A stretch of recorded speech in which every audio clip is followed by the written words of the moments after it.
Chapter 11 of Ziska by Marie Corelli. Read by Ileanthe. The next 2 or 3 days passed without any incident of interest occurring to move the languid calm and excite the fleeting interest of the fashionable English and European visitors who were congregated at the Gezireh Palace Hotel. The anxious flirtations of Dolly and Muriel Chetwynd Lyle afforded subjects of mirth to the profane.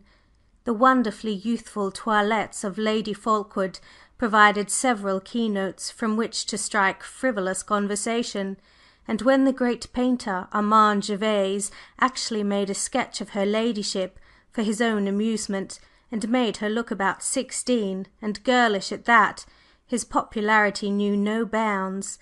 Every one wanted to give him a commission, particularly the elderly fair, and he could have made a fortune had he chosen, after the example set by the English academicians, by painting the portraits of ugly nobodies who were ready to pay you any price to be turned out as handsome somebodies. But he was too restless and ill at ease to apply himself steadily to work. The glowing skies of Egypt, the picturesque groups of natives to be seen at every turn, the curious corners of old Cairo, these made no impression upon his mind at all, and when he was alone he passed whole half hours staring at the strange picture he had made of the Princess Ziska, wherein the face of death seemed confronting him through a mask of life, and he welcomed with a strong sense of relief and expectation the long looked for evening of the Princess's reception, to which many of the visitors in Cairo had been invited since a fortnight, and which those persons who always profess to be "in the know," even if they are wallowing in ignorance, declared would surpass any entertainment ever given during the Cairean season. The night came at last. It was exceedingly sultry, but bright and clear, and the moon shone with effective brilliance on the gaily attired groups of people that between 9 and 10 o'clock began to throng the narrow street in which the carved tomb-like portal of the Princess Ziska's residence was the most conspicuous object. Lady Chetwynd Lyle, remarkable for bad taste in her dress and the disposal of her diamonds, stared in haughty amazement at the Nubian, who saluted her and her daughters with the grin peculiar to his uninviting cast of countenance, and swept into the courtyard, attended by her husband, with an air as though she imagined her presence gave the necessary flavour of good style to the proceedings. She was followed by Lady Fulkeward, innocently clad in white, and wearing a knot of lilies on her prettily enamelled left shoulder.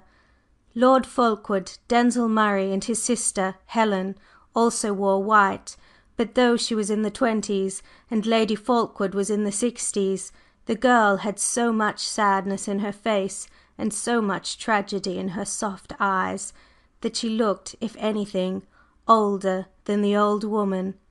Gervase and Dr. Dean arrived together, and found themselves in a brilliant, crushing crowd of people, all of different nationalities, and all manifesting a good deal of impatience because they were delayed a few minutes in an open court where a couple of stone lions with wings were the only spectators of their costumes. "Most singular behaviour," said Lady Chetwynd Lyle, snorting and sniffing, "to keep us waiting outside like this. The Princess has no idea of European manners." As she spoke, a sudden blaze of light flamed on the scene, and 20 tall Egyptian servants in white, with red turbans, carrying lighted torches and marching 2 by 2 crossed the court, and by mute yet stately gestures invited the company to follow. And the company did follow in haste, with scramble and rudeness, as is the way of European manners nowadays, and presently, having been relieved of their cloaks and wrappings, stood startled and confounded in a huge hall richly adorned with silk and cloth of gold hangings, where, between 2 bronze sphinxes, the Princess Ziska, attired wonderfully in a dim, pale rose colour, with flecks of jewels flashing from her draperies here and there, waited to receive her guests. Like a queen she stood. Behind her towered a giant palm, and at her feet were strewn roses and lotus lilies, On either side of her, seated on the ground, were young girls gorgeously clad and veiled to the eyes in the Egyptian fashion, and as the staring, heated and impetuous swarm of travelling English and Americans came face to face with her in her marvellous beauty, they were for the moment stricken, spellbound, and could scarcely summon up the necessary assurance to advance and take the hand she outstretched to them in welcome. She appeared not to see the general embarrassment, and greeted all who approached her with courteous ease and composure, speaking the few words which every graceful hostess deems adequate before passing on her visitors. And presently music began, music wild and fantastic, of a character unknown to modern fashionable ears, yet strangely familiar to Armand Gervase, who started at the first sound of it and seemed enthralled. "That is not an ordinary orchestra," said Dr. Dean in his ear. "The instruments are ancient, and the form of melody is barbaric." Gervase answered nothing, for the Princess Ziska just then approached them. "Come into the Red Saloon," she said. "I am persuading my guests to pass on there. I have an old bas relief on the walls which I would like you to see, you especially, Dr. Dean, for you are so learned in antiquities. I hear you are trying to discover traces of Araxes." "I am," replied the Doctor. "You interested me very much in his history." "He was a great man," said the Princess, slowly piloting them as she spoke, without hurry and with careful courtesy, through the serried ranks of the now freely chattering and animated company. "Much greater than any of your modern heroes. But he had two faults, faults which frequently accompany the plenitude of power: cruelty and selfishness. He betrayed and murdered the only woman that ever loved him, Ziska Charmazel." "Murdered her!" exclaimed Dr. Dean. "How?" "Oh, it is only a legend." And the Princess smiled, turning her dark eyes with a bewitching languor on Gervase, who, for some reason or other which he could not explain, felt as if he were walking in a dream on the edge of a deep chasm of nothingness into which he must presently sink to utter destruction. All these old histories happened so long ago that they are nothing but myths now to the present generation.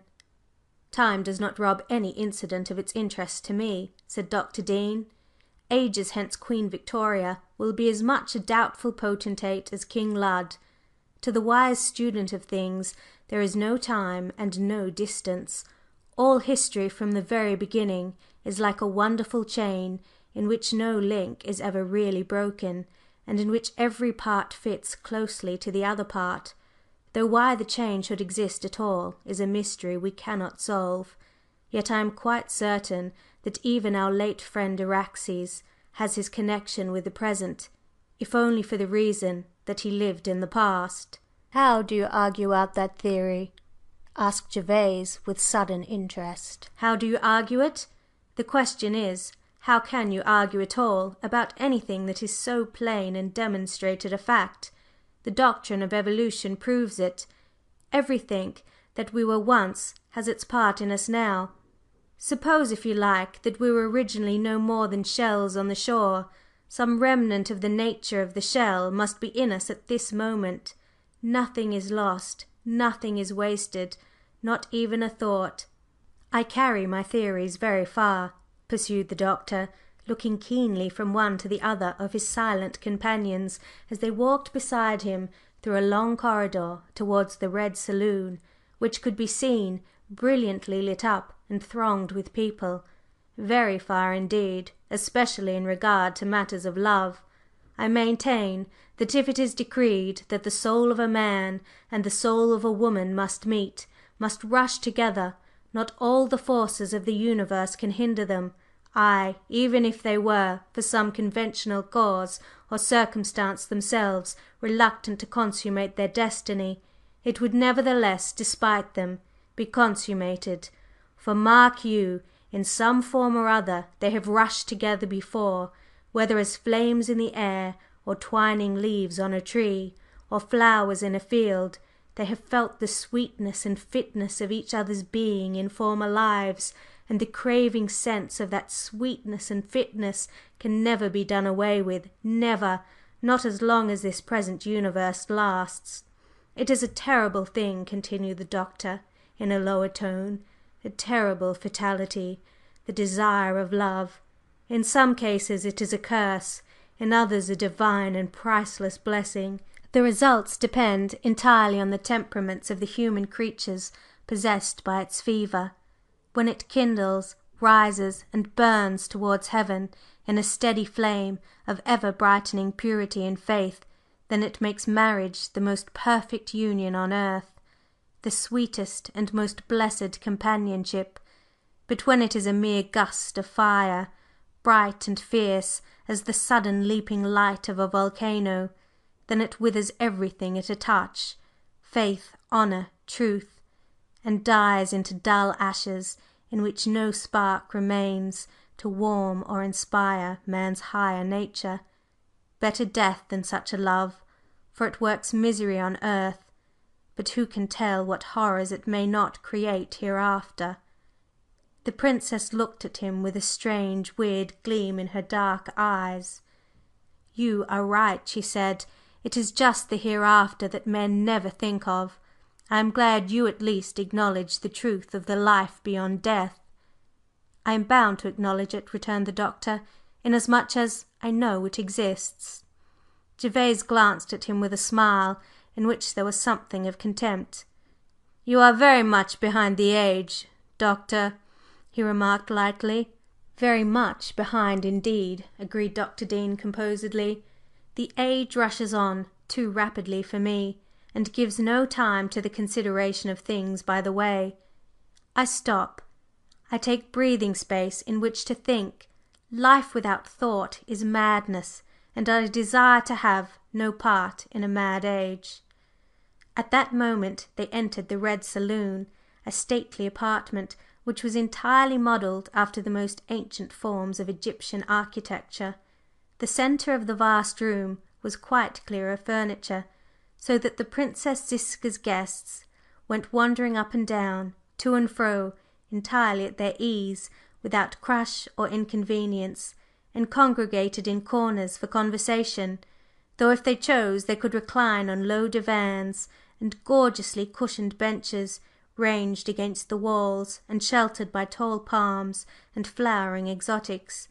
The music was heard to better advantage here than in the hall where the company had first been received, and as the Princess moved to a seat under the pale green frondage of a huge tropical fern, and bade her two companions sit beside her, sounds of the wildest, most melancholy and haunting character began to palpitate upon the air in the mournful, throbbing fashion in which a nightingale sings when its soul is burdened with love. The passionate tremor that shakes the bird's throat at mating time seemed to shake the unseen instruments that now discoursed strange melody, and Gervase, listening dreamily, felt a curious contraction and aching at his heart, and a sense of suffocation in his throat, combined with an insatiate desire to seize in his arms the mysterious Ziska, with her dark, fathomless eyes and a light yet voluptuous form, to drag her to his breast and crush her there, whispering, "Mine, mine, by all the gods of the past and present! Mine! Who should tear her from me? Who dispute my right to love her, ruin her, murder her if I choose? She is mine!" "The bas relief I told you of is just above us," said the Princess, then addressing herself to the Doctor. "Would you like to examine it? One of the servants shall bring you a lighted taper, and by passing it in front of the sculpture you will be able to see the design better. Ah, Mr. Murray!" and she smiled as she greeted Denzil, who just then approached. "You are in time to give us your opinion. I want Dr. Dean to see that very old piece of stone carving on the wall above us. It will serve as a link for him in the history of Araxes." "Indeed?" murmured Denzil, somewhat abstractly. The Princess glanced at his brooding face and laughed. "You, I know, are not interested at all in old history," she went on. "The past has no attraction for you." "No, "The present is enough," he replied, with a glance of mingled hope and passion. She smiled, and signing to one of her Egyptian attendants, bade him bring a lighted taper. He did so, and passed it slowly up and down and to the right and left of the large piece of ancient sculpture that occupied more than half the wall, while Dr. Dean stood by, spectacles on nose, to examine the carving as closely as possible. Several other people, attracted by what was going on, paused to look also, and the Princess undertook to explain the scene depicted. "This piece of carving is of the date of the King Amenhotep, or Amenophis III, of the 18th dynasty. It represents the return of the warrior Araxes, a favorite servant of the King's, after some brilliant victory. You see, there is the triumphal car in which he rides, drawn by winged horses, and behind him are the solar deities Ra, Sikar, Tmu, and Osiris. He is supposed to be approaching his palace in triumph. The gates are thrown open to receive him, and coming out to meet him is the chief favorite of his harem, the celebrated dancer of that period, Ziska Charmazel." "Whom he afterwards murdered, you say?" queried Dr. Dean meditatively. "Yes, he murdered her simply because she loved him too well, and was in the way of his ambition. There was nothing astonishing in his behavior, not even if you consider it in the light of modern times. Men always murder, morally, if not physically, the women who love them too well." "You truly think that?" asked Denzil Murray in a low tone. "I not only truly think it, I truly know it," she answered, with a disdainful flash of her eyes. "Of course I speak of strong men with strong passions. They are the only kind of men women ever worship. Of course a weak, good-natured man is different. He would probably not harm a woman for the world, or give her the least cause for pain, if he could help it. But that sort of man never becomes either an adept or a master in love. Araxes was probably both. No doubt he considered he had a perfect right to slay what he had grown weary of. He thought no more than men of his type think to day, that the taking of a life demands a life in exchange, if not in this world, then in the next."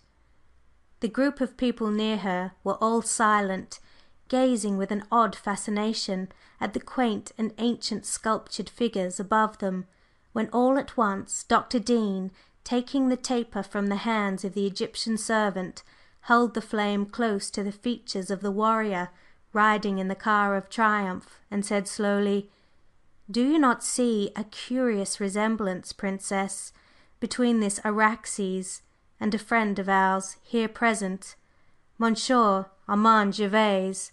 Will you kindly step forward? Yes, that will do. Turn your head slightly so. Yes.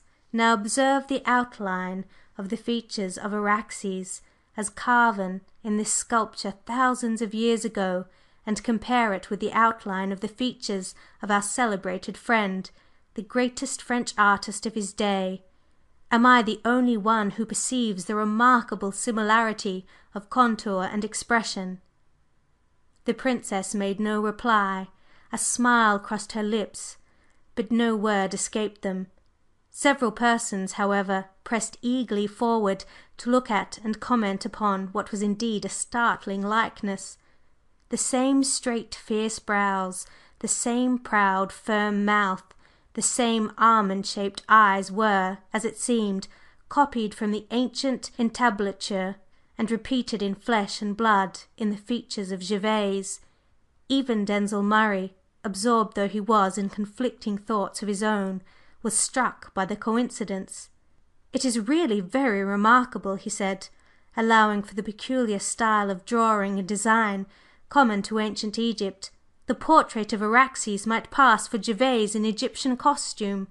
Gervase himself was silent. Some mysterious emotion held him mute, and he was only aware of a vague irritation that fretted him without any seemingly adequate cause. Dr. Dean, meanwhile, pursued his investigations with the lighted taper, and presently turning round on the assembled little group of bystanders, he said: I have just discovered another singular thing. The face of the woman here, the dancer and favourite, is the face of our charming hostess, the Princess Ziska." Exclamations of wonder greeted this announcement, and everybody craned their necks to see. And then the Princess spoke, slowly and languidly. "Yes," she murmured, "I was hoping you would perceive that.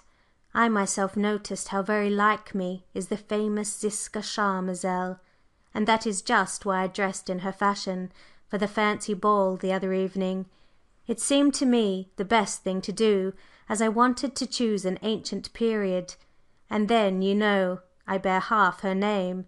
Dr. Dean looked at her keenly, and a somewhat grim smile wrinkled his lips. "You could not have done better," he declared. "You and the dancing girl of Araxes might be twin sisters."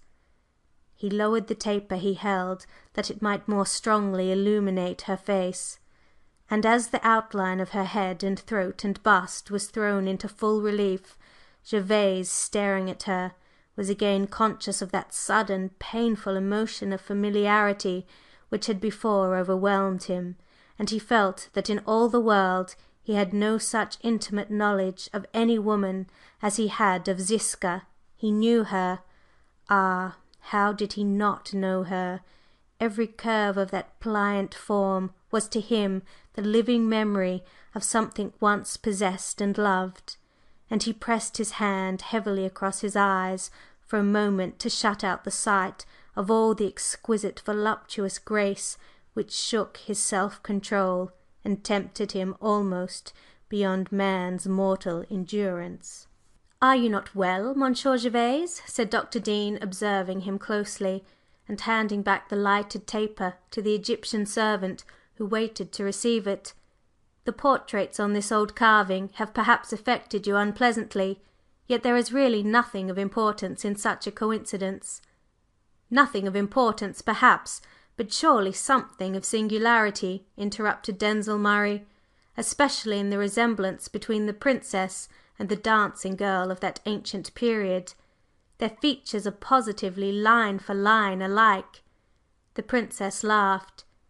"Yes, is it not curious?" she said, and taking the taper from her servant, she sprang lightly on one of the benches near the wall, and leaned her beautiful head on the entablature, so that her profile stood out close against that of the once reputed Ziska Charmazel.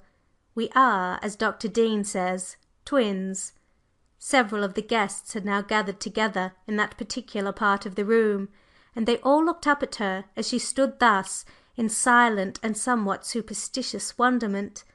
The fascinating dancer, famed in ages past, and the lovely living charmeresse of the present were the image of each other, and so extraordinary was the resemblance that it was almost what some folks would term uncanny.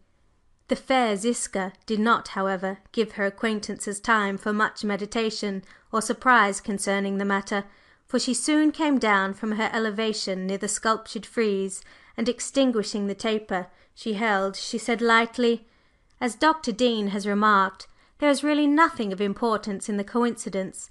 Ages ago, in the time of Araxes, roses must have bloomed, and who shall say that a rose in today's garden is not precisely the same in size, scent and colour as one that Araxes himself plucked at his palace gates? Thus, if flowers are born alike in different ages, why not women and men?" "Very well argued, Princess," said the Doctor. "I quite agree with you. Nature is bound to repeat some of her choicest patterns, lest she should forget the art of making them." There was now a general movement among the guests, that particular kind of movement which means irritability and restlessness, and implies that either supper must be immediately served, or else some novel entertainment be brought in to distract attention and prevent tedium. The Princess, turning to Gervase, said smilingly: "Apropos of the dancing girl of Araxes and the art of dancing generally, I am going to entertain the company presently by letting them see a real old dance of Thebes.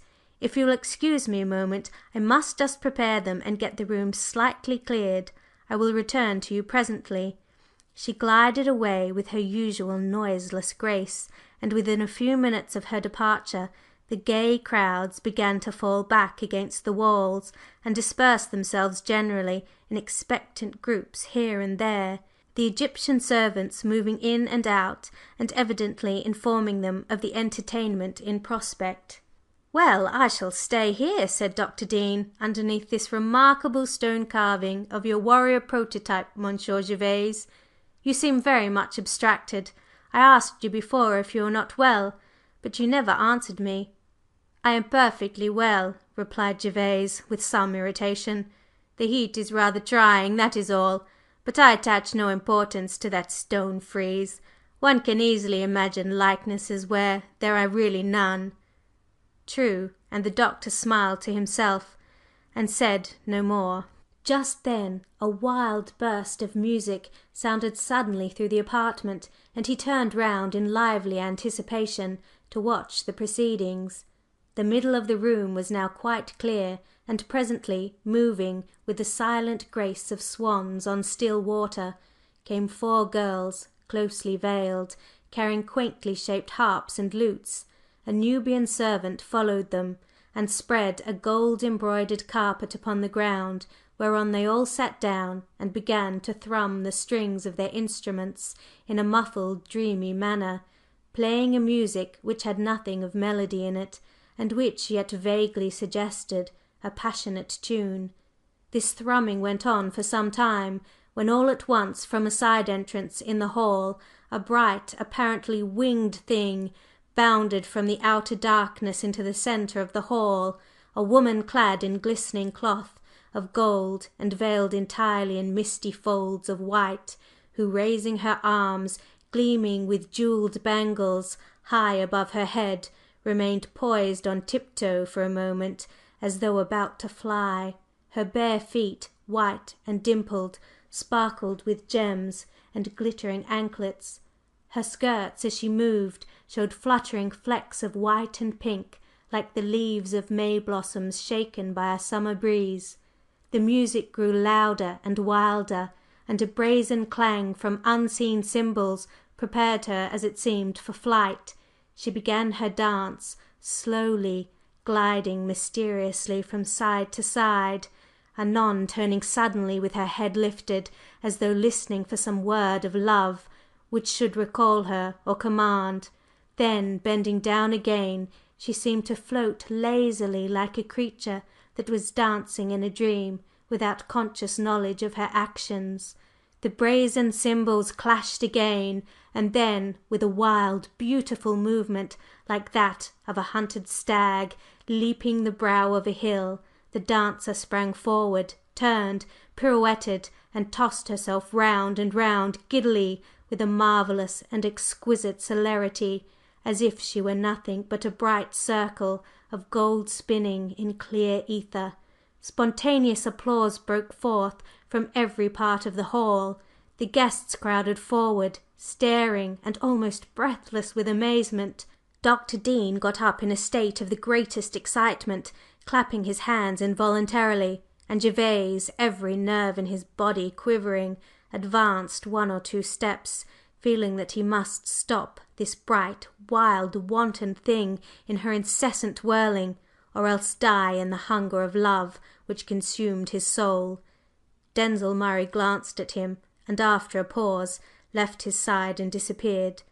Suddenly, with a quick movement, the dancer loosened her golden dress and misty veil, and tossing them aside like falling leaves, she stood confessed, a marvellous glowing vision in silvery white, no other than the Princess Ziska. Shouts echoed from every part of the hall. "Ziska! Ziska!" And at the name Lady Chetwynd Lyle rose in all her majesty from the seat she had occupied till then, and in tones of virtuous indignation said to Lady Fulkeward: "I told you the Princess was not a proper person. Now it is proved. I am right. To think I should have brought Dolly and Muriel here! I shall really never forgive myself. Come, Sir Chetwynd, let us leave this place instantly." And stout Sir Chetwynd gloating on the exquisite beauty of the Princess Ziska's form as she still danced on in her snowy white attire, her lovely face alight with mirth at the surprise she had made for her guests, tried his best to look sanctimonious, and signally failed in the attempt as he answered: "Certainly, certainly, my dear. Most improper, most astonishing!" While Lady Fulkeward answered innocently: "Is it? Do you really think so? Oh dear, I suppose it is improper. It must be, you know, but it is most delightful and original." And while the Chetwynd Lyles thus moved to depart in a cloud of outraged propriety, followed by others who likewise thought it well to pretend to be shocked at the proceeding, Gervase, dizzy, breathless, and torn by such conflicting passions as he could never express, was in a condition more mad than sane. "My God!" he muttered under his breath, "this is love! This is the beginning and end of life! To possess her, to hold her in my arms, heart to heart, lips to lips, this is what all the eternal forces of nature meant when they made me man!" And he watched with strained, passionate eyes the movements of the Princess Ziska as they grew slower and slower, till she seemed floating merely like a foam bell on a wave. And then, from some unseen quarter of the room, a rich, throbbing voice began to sing: "Oh, for the passionless peace of the lotus lily! It floats in a waking dream on the waters chilly, with its leaves unfurled to the wondering world, knowing naught of the sorrow and restless pain that burns and tortures the human brain. Oh, for the passionless peace of the lotus lily! Oh, for the pure cold heart of the lotus lily, bared to the moon on the waters dark and chilly, a star above as its only love, and one brief sigh of its scented breath is all it will ever know of death. Oh, for the pure cold heart of the lotus lily!" As the sound died away in a sigh rather than a note, the Princess Ziska's dancing ceased altogether. A shout of applause broke from all assembled, and in the midst of it there was a sudden commotion and excitement, and Dr. Dean was seen bending over a man's prostrate figure. The great French painter, Armand Gervase, had suddenly fainted. End of chapter 11.